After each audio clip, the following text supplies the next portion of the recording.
Hello everyone, welcome to Hula Juan. This reading is for Aries in August 2024. So unahin natin ang general forecast and then career, tapos relationships, and then advice cards.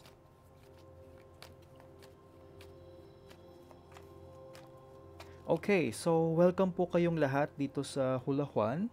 Ang goal ng channel na ito ay magbigay ng gabay using light from above na may loving intentions para may positive energies ang lahat. So, simulan natin sa general forecast. Okay, Aries. Uh, your present energy kasi is it's showing me na meron kayong mga gustong abutin, meron kayong mga dreams or meron kayong mga uh, let's just say na may mga gusto kayong ma-achieve. Pero yung mga gusto ninyong i-achieve na to, may mga bagay doon, siguro hindi lahat, pero may mga parts dito na medyo malabo siyang gawin because of the limitations that you have. Okay? Nakikita ko naman na nagtatrabaho kayo. You're working on yourself and you're working hard. Ikaw mismo, you're trying your best to do kung ano yung mga gusto mong to achieve kung ano yung mga gusto mong gawin. Or kung achieve kung ano yung gusto mong goal at ginagawa mo yun through hard work. Nakikita ko yun dito. However, nakikita ko may mga rejection sa inyo pagdating sa August. May mga parts siguro na parang may mga situations that will make you feel like parang hindi nagbubukas yung mga opportunities or parang somehow when you're trying to do things, hindi siya nagiging, hindi mo siya nakukuha. So let's just say na kunwari, may mga gustong ah, makagawa ng bagong business. Parang laging nagkakaroon ng ah, challenges na kunwari, ano pala, hindi pala mapagkakatiwalaan yung nakilala ninyo, ganyan. So may mga ganun, no? Parang ginagawa mo na siya, tapos parang hindi binibigay sa'yo. So let's see. Ang advice kasi sa inyo, Aries, kung ano yung mga tinatry mong i-achieve, ito general dito ha, sa mga achievers dyan, di ba? Sinusubukan ka kasi ng universe right now kung ano ba ang importante sa'yo, kung ano ba ang nagiging mas ah, nakakapagbigay ng inspiration, ano ba? Kasi minsan daw, ang ginagawa mo daw yung mga bagay because yun yung gusto mo, pero hindi yun yung kailangan mo, Aries. Does that make sense to you? So, minsan, sinusubukan ka lang din kasi gaano mo ba kagusto to? So, minsan, may mga bagay na hindi binibigay sa'yo kasi hindi yun yung kailangan mo. Okay? If you can do that, Aries, you will be able to have this temperance energy. What this is telling me is nagkakaroon ng meaning ang mga bagay sa buhay mo. Nagkakaroon ng mga pagkakataon para mabalanse mo yung situations mo. Nagkakaroon ka din ng patience. Kasi tinetest ka ng ng universe eh. Yun yung nakikita ko sa inyo guys, no? So, yung mga Aries diyan na trying your best, try to notice din, no, kung ano yung para sa inyo, ano yung pinipilit ninyo pero hindi pa makuha-kuha, no? Kasi baka talagang minsan, tinatanong kayo ng universe na talaga ba? Ito ba talaga ang gusto mo? Yung may mga ganun siyang messages, no, Aries? Punta tayo sa career and money.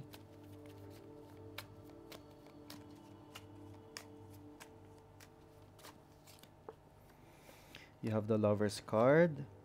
You have the Devil card. Ten of Swords. Four of Cups. And the Hanged One. Okay. Aries, pagdating naman sa iyong career or money, nakikita ko sa inyo that there are things na parang sinusubukan mong mabalanse pagdating sa ibang tao or pagdating sa mga katrabaho mo, you know. Siguro kasi nakikita mo na may mga hindi masyadong pantay, may unfair, ganyan, no? Nakikita ko rin na in the past, yung iba sa inyo, may have been lazy or may have been doing things na hindi yung sobrang maganda for yourself or for the company or for your career. Kumbaga, hindi masyadong healthy yung nangyayari. So, tignan natin. You have the Ten of Swords energy in August 2024 pagdating sa iyong career or money. Ah, may mga bagay kasi na parang somehow siguro siguro tinatanggal sa ng universe kasi kailangan mong magbago eh. Nararamdaman ko dito na kinakailangan mong magbago because may mga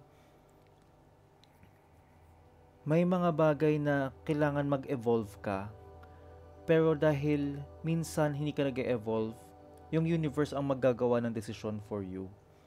And that is true something na parang, oh, baguhin mo yung ginawa mo, baguhin mo tong, okay, binigyan na kita ng chance, ayaw mo, o sige, ganyan na lang. So, ito yung nakikita ko dyan, no? This is something na kailangan mo ding pagtignan sa sarili mo, time to reflect in yourself. Yun yung nakikita ko rito. Okay, let's see. You also have the Four of Cups. This is your advice card, no? Minsan kailangan mo mapag-isip-isip, kailangan mo talagang tignan sa sarili mo, ano ba yung elephant in the room? Or what is it that you really need to notice about yourself? Baka naman minsan, may mga tao na nagsasabi sa'yo, hindi mo pa rin pinapakinggan. So you have to look into yourself. And what is that? Ano ba yun? And do something about it. Yun yung kailangan mong malaman, Aries, pagdating sa iyong career or money. If you can do that, Aries, magkakaroon ng balance, magkakaroon ka ng sarili mong, kumbaga makikita mo yung sarili mo yung sa sitwasyon mo. Baka ito nakabaliktad parang makikita mo sa sarili mo, ito na yung sitwasyon ko. And ngayon mo lang siya mapapansin. Pag yun yung something na hindi mo tinitignan para sa sarili mo, ito yung bagay na pilit mong tinatago at ayaw mong, ito yung sinasabi sa'yo ng mga tao. Or ito yung something na kailangan mong malaman about yourself para mag-improve yung career or money mo. Okay? Yun yung nakikita ko dyan, guys. Kasi minsan, baka may mga ginagawa kang mga bagay na hindi naman na talaga nakakatulong, pero alam mo yon, minsan clouded tayo sa ating judgment. Okay. Punta na tayo sa relationship. Relationship, hindi kinakailangan na nasa love life. This is universal. Parang universal to na it can be kapatid mo, kapamilya mo, kaibigan mo, hindi kasamang kapuso, pwede din naman. Pero what I mean is, anyone na may relationship ka, okay? Pwedeng katrabaho mo din. You have the Four of Wands. You have the Eight of Swords. You have the 10 discs. You have the Hermit. And the Seven of Cups. Okay. All right. Unahin natin sa current energy mo pagdating sa iyong relationships. You have the Four of Wands. This is telling me na parang there are reasons for you to be happy. May mga rason para maging maganda ang pakikitungo mo sa iba't ibang tao. Parang lahat masaya, ganyan. So there's that. May mga ganong situations. In the past, you have the Eight of Swords. The Eight of Swords, this is telling me na may mga sitwasyon kasi in the past na parang wala kang magawa. Parang ang dami mong gustong gawin pero wala kang energy, wala kang kakayahan to do things. Okay? you have the 10 of discs in August 2020, etong month na to. Um, Sinasabi dito sa akin na lahat may ma, may opportunity for you para makita mo, maramdaman mo, ma-experience mo, and ma-realize mo na ang swerte mo pagdating sa relationships. Ang swerte mo because makikita mo na yung mga bagay sa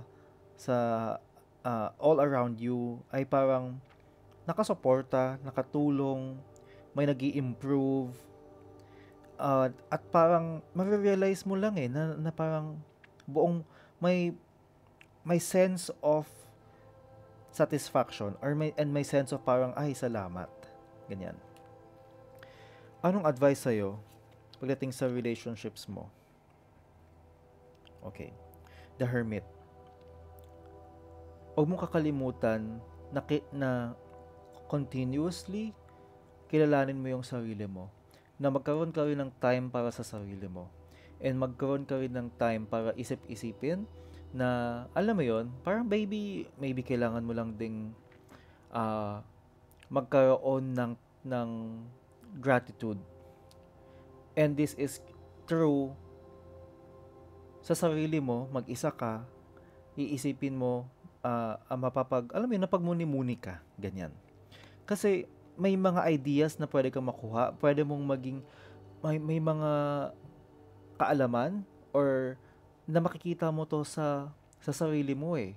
Alam mo yung pag-i-imagine ka na nag-i-imagine, kinakausap mo lang yung sarili mo. Or maybe nagdadasal ka lang. Tapos makikita mo, pwede nga pala yung ganito.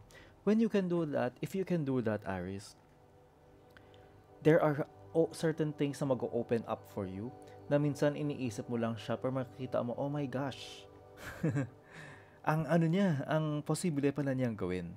So this is something that you need to look at. Okay? So, punta na tayo sa advice cards. Okay? So, meron po tayong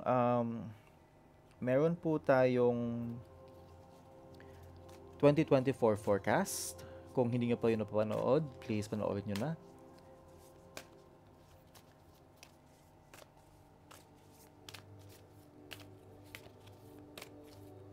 Yung mga reading po na yun, yung yearly po na yun po yung natin, gabay for the whole year, no? So, kuha tayo ng advice cards. 3 advice cards to. Okay. And last one.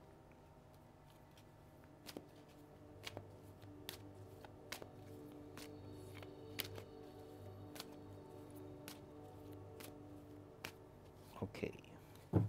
So, ang una nating advice card sa mga Aries, bountiful nature. So, spending time in nature helps shift you to a higher vibration and reminds you of God's infinite abundance.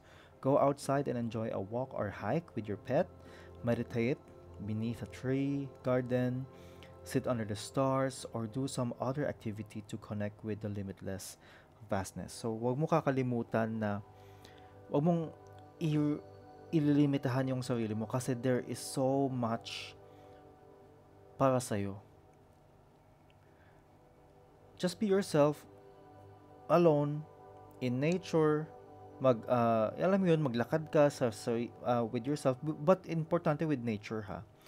So kung, alam mo yun, kahit nasa park ka lang, nasa garden ka lang, or nasa isang tree ka lang, nasa isang, yung ganun, mag-spend ka ng time with yourself. And, ayun, ang magbibigay sa'yo ng more higher vibration. Okay? Okay, next is daydream. Ayan, puro nga, Aries, lahat ng pinapagawa sa'yo is to spend time on your own and to really magmuni-muni. Imagination, allow your mind to wander. Quiet time. Okay? And lastly, enjoyment. Striving and pushing makes life into endless hard work. The more you are inviting love to take over, the more enjoyment comes. Allow me to enjoy this life, dear Lord. So, maging masaya ka lang and just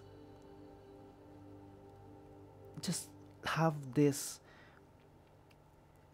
attitude na parang nagiging enjoy ka lang sa buhay mo, kung anong meron mo. Kung anong meron sa araw-araw mo. Ganyan. Para hindi mo daw ginagawang sobrang nagpapaka ah, naka-focus ka doon sa ah, araw-araw na ginagawa mo sa buhay, sa napapagod ka, ganyan. Pero it's more of gawin mo siyang mas nakakatuwa para sa sarili mo. Okay? Yan ang forecast mo for this month. Subscribe on YouTube and follow Hula Juan on Facebook para every month may aabangan kang forecast for your sign. Always remember na sa lahat ng gagawin mong desisyon, dapat mabuti ang iyong intention.